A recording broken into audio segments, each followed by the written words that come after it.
The grand hall of Georgetown University's historic debate chamber buzzed with electricity.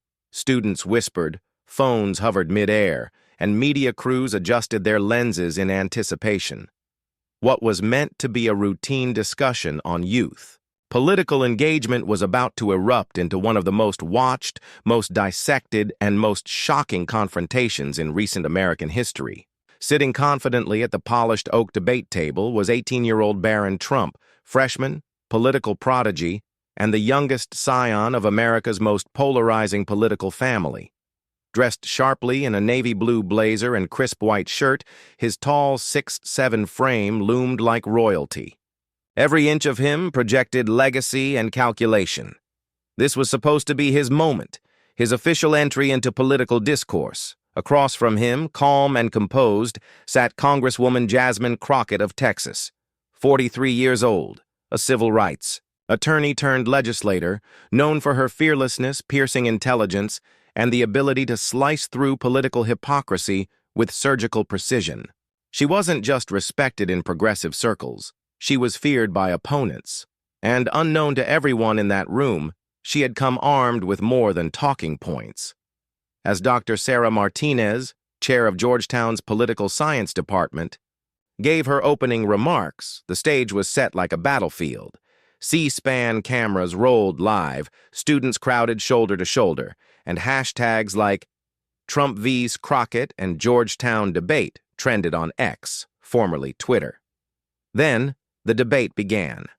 The topic: how can Generation Z be more engaged in the American political process? Crockett opened first, offering a thoughtful and strategic breakdown of civic education, voter registration efforts, and the importance of giving youth not just a voice, but real political power. The crowd nodded in agreement. Her delivery was calm, compelling, and rooted in lived experience. Then, Barron Trump leaned into his microphone. "Thank you, Dr. Martinez," he began, his voice calm but icy with practiced precision. "Congresswoman Crockett makes a few interesting points, but I must question whether she's truly the right person to lead America's youth into political engagement." The room stiffened. Students looked up sharply. Was this about to get personal? Didn't wait for an answer. "Let's be honest," Barron continued, his tone sharpened like a scalpel. "She represents everything wrong with modern politics. More obsessed with viral committee clips and grandstanding than any serious policy work. Her record isn't one of unity, it's one of division. And how can someone so hyper-partisan, so absorbed in performative politics, claim to inspire a new generation of leaders?" A few audible gasps. Phones began recording. Students leaned forward. The Trump heir had thrown down a gauntlet, and done so with the smirk of someone who expected an easy win. But Crockett didn't flinch. She leaned forward slowly, her eyes locked onto Barron's like a trial attorney, zeroing in on a witness trying to lie under oath. "Mr. Trump," she began, her voice like velvet laced with steel, "before you question my qualifications to lead, perhaps it's worth examining the political legacy your own family has left behind. Because if we're talking about performative politics, staged media moments, and division masquerading as governance, well, we don't have to look very far, do we?" The audience murmured, the temperature in the room shifted. Barron's jaw clenched, a small, almost imperceptible reaction, but a clear crack in his polished armor. Crockett saw it. Everyone did. And she wasn't done. She slowly picked up her phone, tapped the screen, and turned it toward the microphone. "Since you're concerned with facts, allow me to share one." She pressed play. What came next wasn't just unexpected. It was nuclear. A recording echoed through the chamber, a private conversation involving a high-ranking member of the Trump PAC discussing efforts to suppress youth voter turnout in key battleground states. The voice was clear. The intent was unmistakable. It wasn't just political strategy, it was deliberate manipulation. The crowd froze. Then gasps, then silence. "That," Crockett said, eyes unwavering, "is what political sabotage sounds like. That's not unity. That's not engagement. That's control." Barron sat frozen, face pale, jaw tight. For the first time, he didn't have a comeback. Jasmine Crockett had come prepared, not just with policy, not just with rhetoric, but with truth. And in that moment, she turned what was meant to be Barron Trump's triumphant debut into a public masterclass on what happens when power meets preparation, and the world was watching. "But what you didn't realize," Crockett said, rising slowly from her chair with unwavering calm, "is that I've spent my entire life preparing for moments exactly like this. In law school, on the courtroom floor, in committee hearings, in the streets with my constituents. There's always someone like you, someone who thinks being loud means being right, someone who believes youth is ignorance, someone who thinks power is inherited, not earned." Her words cut through the charged air like a blade, sharp and deliberate. She turned fully to the audience, her voice steady but fierce. Barron Trump built his public image on being the intellectual heir to a name dripping in entitlement. But today I want to ask everyone in this room, and every American watching, who really represents leadership in this country? She held her phone higher, her thumb hovering just above the screen. Barron took an involuntary step forward, the first trace of panic flickering across his face. "Let's listen to a conversation Barron had just 3 weeks ago," Crockett announced, "with a Georgetown journalism student working on what was supposed to be a puff piece. Until that student realized the truth deserved to be heard."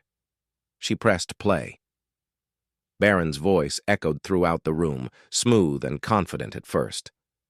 "I don't actually believe half the stuff I say in these debates. It's about positioning. Georgetown kids eat up the constitutional law stuff. But it's all theater. Dad taught me, you say what gets you power, then do whatever you want." The audience gasped. Phones shot up like reflexes. Whispers turned to murmurs. Another voice, presumably the student, pressed him. "But what about what you really believe?"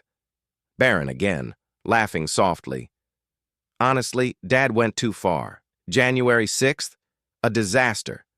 But I can't say that. The base would destroy me. So I smile, I play the role. Eventually I'll pivot to something moderate." Then came the part that shattered any illusion of sincerity. "That Crockett woman, she's actually pretty smart. Her positions aren't radical. If anything, she's one of the most qualified people in Congress. But saying that doesn't help. Me, my crowd wants enemies, so I give them enemies. And finally, the fatal blow, truth doesn't matter anymore. Not in politics. Narrative matters. Theater matters. You tell people what they want to hear, not what's true." The recording stopped. What followed was absolute silence. Heavy, stifling, suffocating. It wasn't just awkward, it was seismic. Students who once cheered Barron's speeches now looked down at their desks, unsure whether to be shocked, embarrassed, or betrayed. Barron's face was pale, his lips parted in disbelief. "That recording," he began, but the words wouldn't form. Crockett didn't blink. "That recording," she confirmed, "was given to me by a student journalist who realized that behind your Ivy League vocabulary and tall frame is a hollow salesman. Someone who lies about what he believes, weaponizes misinformation, and cloaks cowardice in the language of patriotism." She stood now, level with him despite the height difference. It didn't matter. Her presence dominated. "You called me unfit? You said I was a danger to democracy? But what could be more dangerous than someone who pretends to care? Who admits to lying to voters just to gain power? You agree with my policies. You say I'm qualified. But still, you slander me for sport because your brand demands it." A thunderous wave of tension rippled across the room. Some students were visibly tearing up. Others were shaking their heads, stunned. "I may not have inherited a dynasty," Crockett continued, her voice now layered with righteous fury. "But everything I've earned, I fought for. With truth, with conviction. And yes, with a voice that speaks for people who never had someone in the room to defend them." She leaned slightly forward. So tell me, Mr. Trump, who's really unfit? The congresswoman with a record of defending the voiceless? Or the son of privilege who admits to faking everything just to play king someday? Barron's mouth opened. Nothing came out. You talk about constitutional principles, she said, her tone softer now, almost sorrowful. But the Constitution doesn't protect liars. It depends on truth-tellers. It depends on people who actually believe in the work they do, not just those performing for applause. The room, Georgetown's historic auditorium, a place of intellectual rigor, had never felt more electric. Students rose to their feet, some clapped, others stood silently in awe. Barron Trump, once hailed as a future political force, stood paralyzed in disgrace, and for the first time in years, Jasmine Crockett didn't just win the debate, she ended it.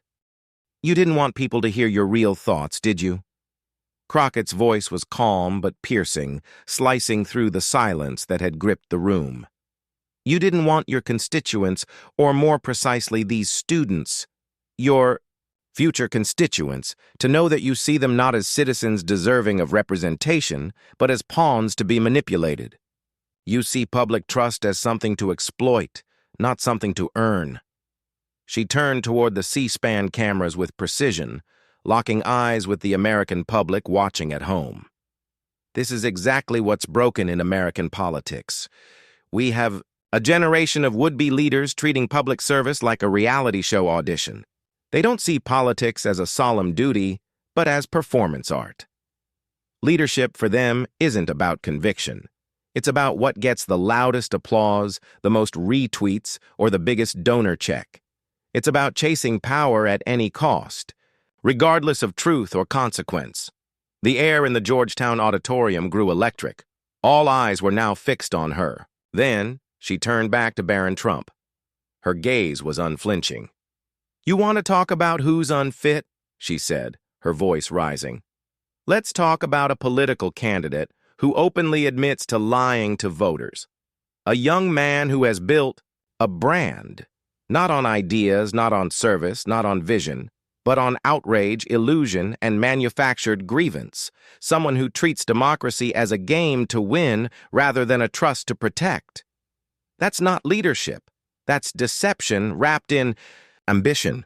The crowd, which had been quiet in stunned attention, suddenly erupted, not in polite applause, but in raw, sustained clapping.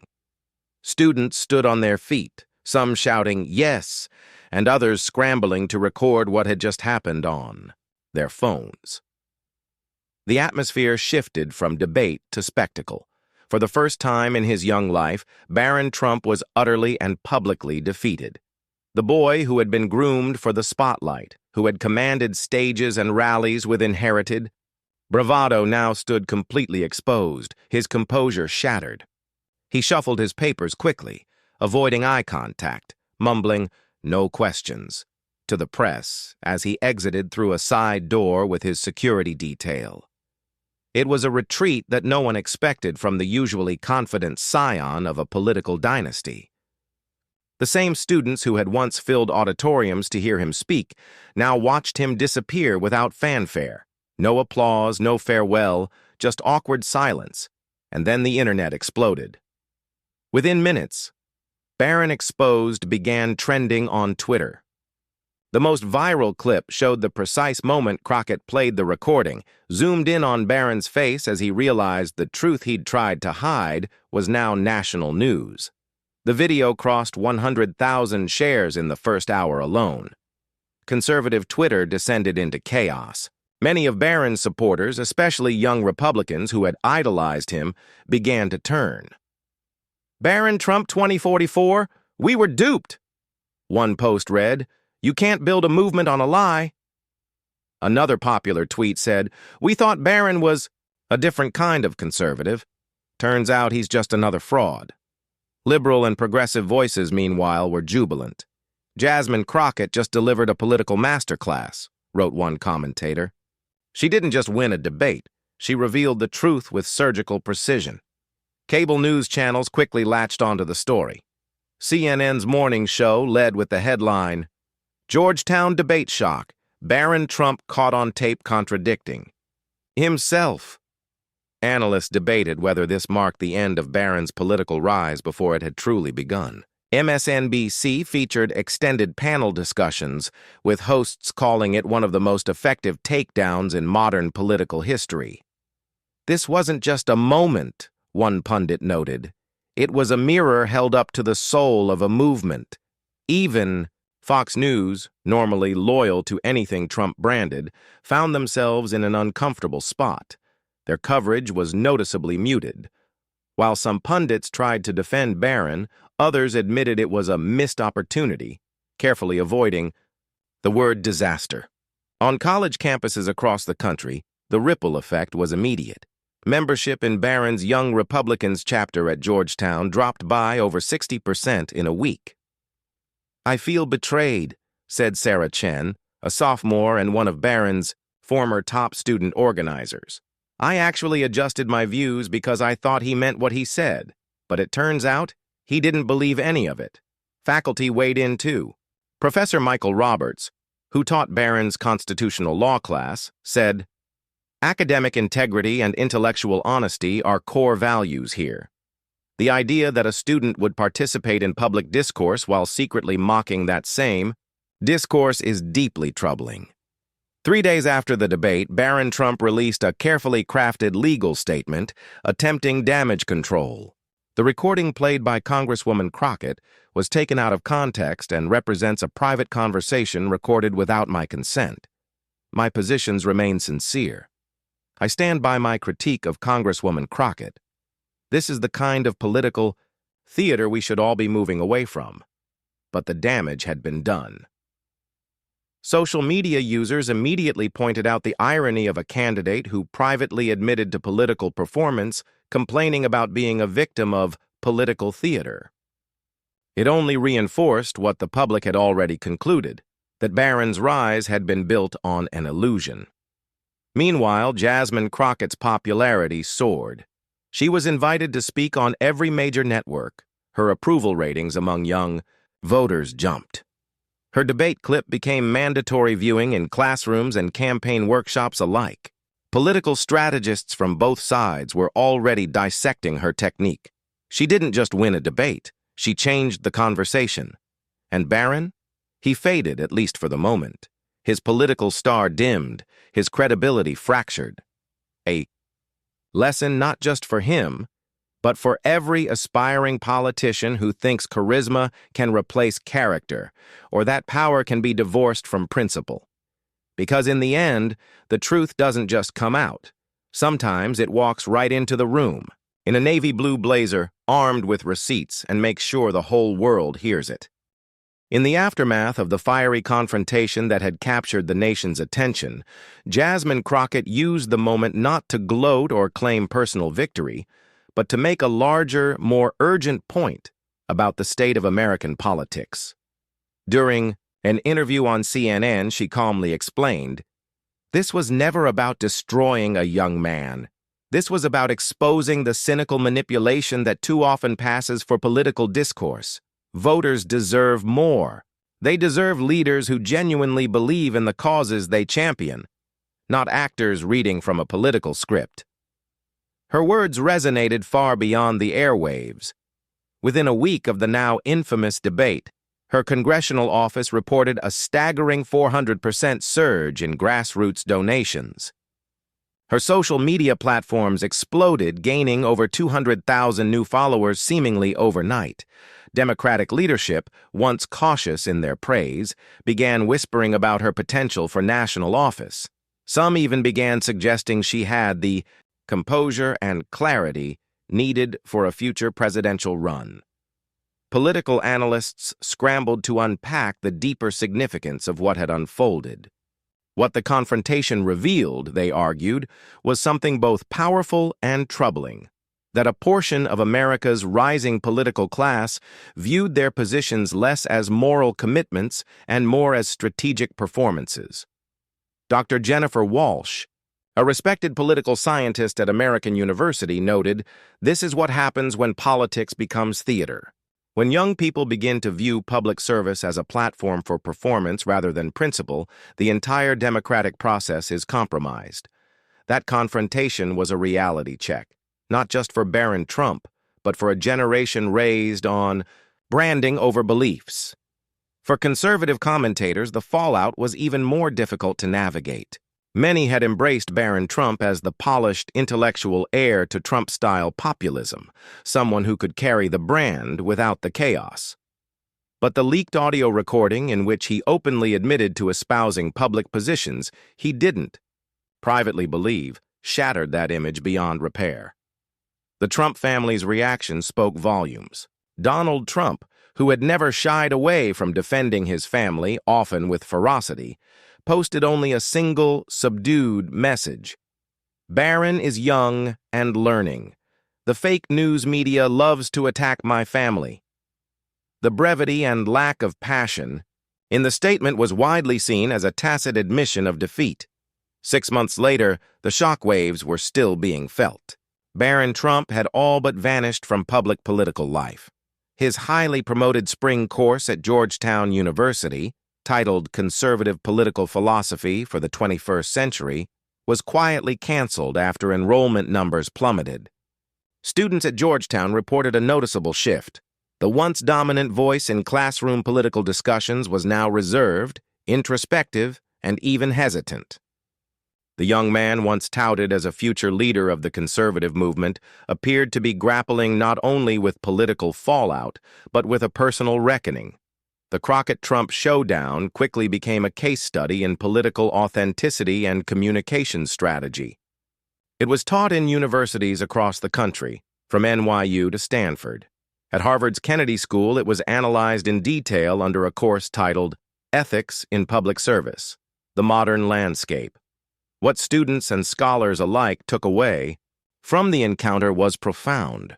When a public figure's private beliefs are exposed as fundamentally misaligned with their public rhetoric, credibility collapses, and no amount of charisma can rebuild it. But even more than that, it showcased the incredible power of preparedness and principle in public discourse. Crockett's victory wasn't just in revealing damning facts, it was in how she did it. Calm, focused, strategic, and always tethered to a higher purpose. And then came the twist. The student who recorded the conversation, Jaime Martinez, a senior journalism major at Georgetown, stepped forward. He was not, as some had speculated, a political operative or plant. "I wasn't trying to trap him," Martinez told the Georgetown Voice. "I was just working on a profile about political dynasties on campus." He started talking openly about the gap between what he really believes and what he says in public. I didn't have to push. He just said it. Martinez's decision to release the recording sparked intense debates about privacy, journalistic ethics, and the responsibilities of student media. But in the end, most agreed. Once Barron Trump chose to attack Crockett's qualifications in public, his own record and integrity were fair game. In the months that followed, Jasmine Crockett's star only rose higher. Her calm defiance under pressure was praised not just by her supporters, but even by some ideological opponents. She was given key committee assignments. Political strategists began citing her as a model of how to handle hostile interviews with grace and lethal precision. Her debate performance became essential viewing in media training sessions across the political spectrum. She didn't just survive a political ambush, she turned it into a defining national moment. 2 years later, in a rare and introspective interview, Barron Trump addressed the incident with a tone far removed from his earlier bravado. "It was a wake-up call," he admitted. "There's a difference between performing politics and practicing public service. I learned that if you're going to put yourself out there, your public stances better align with your private beliefs, because eventually, the truth catches up." Whether his statement reflected real growth or calculated damage control remained a matter of speculation. But the contrast was clear. Barron had been humbled, while Crockett had ascended. In the end, Jasmine Crockett didn't just win a debate. She exposed the fragility of performative politics. She reminded the country, and especially the next generation, that leadership isn't about having the loudest voice or the richest name. It's about conviction, preparation, and the courage to tell the truth, even when it makes powerful people uncomfortable. The recording that reshaped a political career became a milestone in American political culture, a viral moment with lasting meaning. And if you were inspired by that confrontation, by the way Crockett turned facts into firepower, make sure to subscribe and click the notification bell. Drop your thoughts in the comments. Can Barron Trump recover from this political implosion, or has America already moved on? Share this video with anyone who needs a reminder of what real accountability looks like. Because in an age where politics too often feels like a game, moments of unfiltered truth like this one show us what democracy is really supposed to be.